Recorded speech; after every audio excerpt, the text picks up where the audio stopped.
Want to create a video like this? Let's get started. First, import the footage you prepared into the timeline. Make sure you set the ratio and remove the original sound if your footage is audio. At the 2-second mark, add the blur effect. Next, create a freeze frame at the beginning of the second clip. Move the frozen clip to the top layer, align with the blur effect. Then go to the mask menu and add a rectangle mask. Adjust the size and position based on your preference. After that, duplicate the clip. On the first frozen clip, increase the size slightly. Then replace it with a white background. Move forward 10 frames.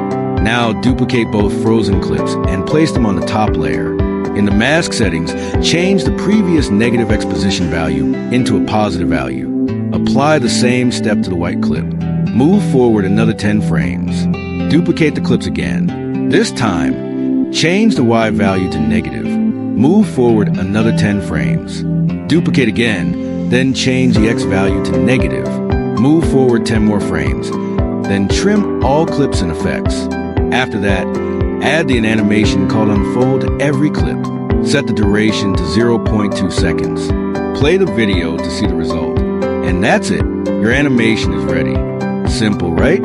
In the next video, we'll learn more editing techniques to improve your videos. So make sure to like, comment, follow, or subscribe so you don't miss the next tutorial. Thanks for watching, and see you in the next video.